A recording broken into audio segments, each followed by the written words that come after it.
내란죄의 와 관련돼서 내란의 종결가 언제냐 가지고 좀 말이 많아요. 보면 이게 지금 전두환 내란 사건에 관한 판결에서 문제됐던 사안입니다. 뭐 9.6도 3376 사건이 대법원 판결인데 이때는 견해가 크게 세 가지입니다. 첫 번째는 전두환이 내란을 일으킨 목적이 뭡니까? 대통령이 되기 위해서 한 거 아닌가요? 그렇죠? 그 대통령 취임하고 그냥 끝난 게 아니냐 라는 게 피고인 주장이에요. 당시 기소한 검사와 대법원의 판결은 대형 해제가 내란 종료 시점으로 봤습니다. 그런데 서울고등법원 항소심 판결에서는 그게 아니다. 내란이라는 결국적으로 내란 세력이 국민에게 항복하는 순간 내란이 종료되는 것이다 라고 판단한 게 서울고등법원 판결이에요. 셋 다 이론적으로 가능한데 그럼 왜 이렇게 세 가지 견해가 이 대법원 판결의 한시 대상이 됐느냐? 아주 간단합니다. 당시는 공소시효가 쟁점이었습니다. 전두환이 내란을 일으킨 시점은 80년이고 기소가 이제 구속돼서 기소된 시점은 95년 말부터 시작해서 96년 1월 23일 기소됐어요. 당시에는 내란죄에 대해서 공소시효가 있었기 때문에 어느 시점에 내란이 종료되느냐에 따라서 공소기각이 될 수도 있습니다. 이 견해를 취하면 공소제기는 공소시효가 지나서 제기됐기 때문에 공소기각이 되는 거예요. 그런데 그게 아니라 이 시점이 만약에 내란 공소적으로 본다면 공소시효가 경과하지 않았기 때문에 공소제기는 적법하고 따라서 1심에서는 사형 선고까지 했었죠. 자, 이걸 전제를 하고 이 판례를 이해합시다. 사실관계가 다르면 적용되는 법리와 결과가 달라지는 것은 법학 공부한 사람은 누구나 다 아는 사실입니다. 그러니까 너무나 당연한 거죠. 전두환의 내란을 일으킨 목적은 뭡니까? 대통령이 되고자 하는 거 아닙니까? 근데 윤석열 대통령이 내란을 일으킨 목적은 뭡니까? 대통령이 돼서 뭐 하려고 그랬더니 뭐 야당이나 뭐 국회에서 반대하니까 너무 제약이 많다. 그래서 마음대로 하고 싶은데 못하니 이걸 좀 무력화시키겠다. 그래서 이미 대통령이 됐는데 헌법을 파괴하고 국회를 무력화함으로써 아무런 제약도 받지 않고 마음대로 대통령 노릇을 하겠다라는 게 이번 내란의 목적이었죠. 그래서 지금 나와 있는 내란 관련 판결에서 계속 얘기하는 게 뭡니까? 전두환 때의 내란은 아래로부터 내란이고 지금 내란은 위로부터 내란이다. 두 개는 법적 성질과 사실관계를 전혀 달리한다. 물어봅시다. 그러면 사실관계가 다르면 이때 나왔던 판결 법리가 적용이 돼야 돼요? 안 돼야 돼요? 결론은 여러분이 판단하시고. 그러면 우리가 생각하는 내란의 종료 시점은 언제인가? 이건 뭐 아주 복잡한 법리가 있습니다.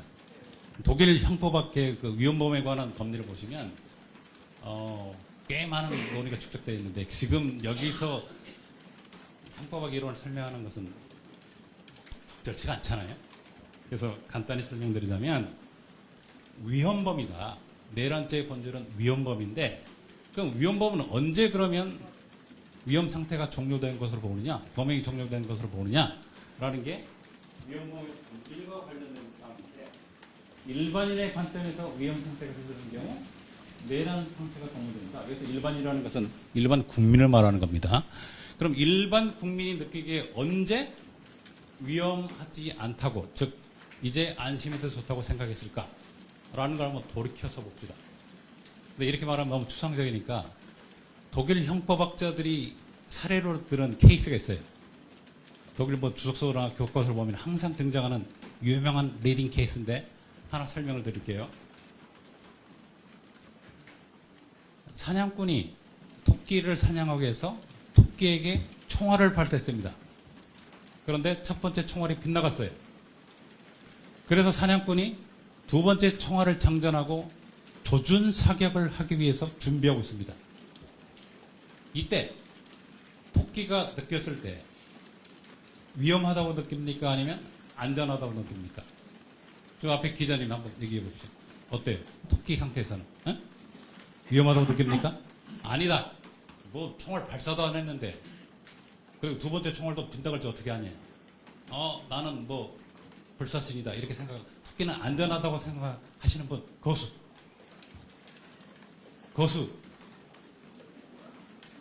이게 독일 형법학자들이 위험범의 본질을 설명해서 항상 드는 리딩 케이스입니다. 이 사례를 1년 반 전에 내란 상태로 돌아가 봅시다. 윤석열 대통령이 1차 계엄을 선포했는데 국회가 해제 결의를 했습니다. 그때 여러분들은 이제 계엄이 해제됐으니까 안심해도 좋겠다. 윤 대통령은 다시는 계엄을 선포하지 않을 거고 우리는 안심하고 일상으로 돌아가도 좋겠다. 라고 느끼셨습니까? 아니면 저자가 또 2차 계엄을 할 것이고 그러면 우리는 여전히 불안하게 될 것이다. 라고 느꼈습니까? 그 판단은 여러분이 하십시오. 자, 그 예를 든다면 언제 그러면 내란 상태 위험이 해소됐는가? 계엄이 해제됐을 때 위험이 이제 해소됐다. 종료됐다. 44년 전에 있었던 사건, 30년 전에 나왔던, 30년 전에 선고됐던 옛날 판결을 그대로 적용해서 이때가 계엄이 해제됐다가 위험이 종료된 상태다라고 주장하는 견해가 있어요. 그런데 우리는 그게 아니다. 최소한 탄핵 심판이 의결돼서 직무가 정지되면 최소한 계엄령은 선포하지 없지 않느냐. 최소한 그때가 되면 계엄령이 선포될 위험으로부터는 해방된 것은 아닌가라고 생각할 수 있겠죠. 여기까지는 뭐 동의하십니까? 세 번째, 아니다. 전도 사건의 판결 판결에 따르면 내란 범죄는 내란 세력의 국민에게 항복할 때 종료되는 것이다. 따라서 파면이 돼야 되지. 왜냐하면 파면되기 전까지는 예를 들어서 헌법재판소에서 탄핵 청구가 기각되면 다시 윤석열은 대통령직에 복귀하고 그때는 다시 준비해서 다시 계엄령을 선포할 수도 있지도 않느냐. 그러면 이 전까지는 여전히 불안한 상태가 아닌가라고 생각하는 것도 합리적이죠. 그렇죠? 그러니까 헌법재판소 파면 선고 전까지 여러분들이 전국에서 시민들이 모여서 시위하고 한 거 아닌가요? 그래서 세 가지 견해가 이론적으로 가능한데 저희들은 일단 객관적으로 위험이 해소됐다고 보는 시점은 직무가 정리될 때 더 이상 계엄령을 선포한 적 없기 때문에 할 수 있지 않는가라고 일단 생각을 하고 법리를 구성하는 겁니다. 그리고 형사재판의 본질은 공소장이 기재된 사실이나 법정보다 피고인에게 불리한 법령이나 사실을 인정할 수가 없습니다. 현대 형사사법의 가장 기본적인 원칙은 피고인의 인권 보장 및 방어권 보장입니다. 그게 법치주의의 핵심 원리입니다. 따라서 만약에 우리가 이때를 계엄 해제된 상태 44년 전 케이스 30년 전 판결에 따라 가지고 사실관계를 따른데 그냥 그 판결에 따라서 이때라고 하면 법원에서 봤을 때 아닌데 이때가 지금 내란 종료인데 아니 또 항소심이나 대법원 받아줄 수 있겠죠? 무슨 소리냐? 이때까지 위험하지 않았느냐? 이렇게 볼 수도 있어요, 법원이. 그런데 만약에 검사가 공소장에서 요것으로 딱 특정해버리면 법원은 이것을 선택할 수가 없습니다. 왜? 이 원리 때문에.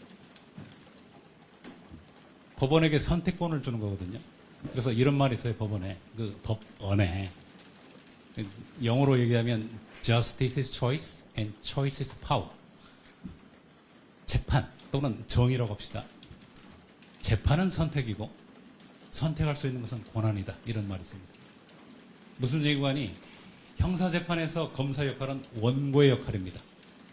법원이 선택을 자유롭게 할 수 있도록 폭을 넓혀주는 것, 정당한 법령의 적용을 청구하는 것이 검사의 임무입니다. 뭐 이게 지금 좀 어려워서 예를 하나 든다면 위자료 사건을 하나 예를 들고, 우리 기자님이 예를 들어서 가다가 뭐 어떤 사고를 당할 것 같다, 죽이 났다.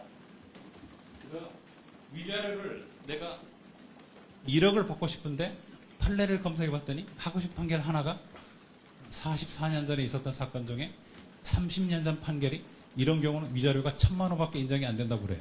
그래서 그 변호사 말대로 1,000만 원만 청구를 했어요. 그럼 법원이 위자료를 1억 원을 인정할 수 있나요? 안 되겠죠. 처분권적이 반합니다. 항소심에서는 또 5천만 원을 볼 수 있지만 어차피 원고가 청구하는 그 이상을 인정할 수 없죠. 그런데 원고가 청구를 1억을 하면 1천만 원이 인정될 수 있고 5천만 원이 인정될 수 있고 1억 원이 인정될 수 있습니다. 저희들이 이렇게 기소를 하면 종전 판결과 다른 사안이고 범죄도 다르기 때문에 그때 비로소 법원에서 심리를 하겠죠. 피고인도 주장을 하겠죠. 그러면 법적 쟁점이 되면서 이게 새로운 쟁점이 되고 연구가 쌓이고 대법원까지 가서 새로운 판결이 형성이 됩니다. 이때 법원에게 선택권을 주는 게 검사의 임무예요. 따라서 이럴 수도 있고 이럴 수도 있는데 적어도 이렇게 검사가 기소를 해야만 법원이 판단할 수 있겠죠. 이걸 수도 있고 이걸 수도 있고 따라서는 이걸 수도 있다라고 판단할 수 있는 기회를 주는 것. 이게 바로 검사의 역할이다 라고 말씀드리겠습니다. 자, 그래서 네 번째 법리가 왜 30년 전 판결을 따라하지 않고 왜 우리 종합특검의 경우는 이렇게 했는지 이해가 됐나요? 아직도 이해가 안 됩니까?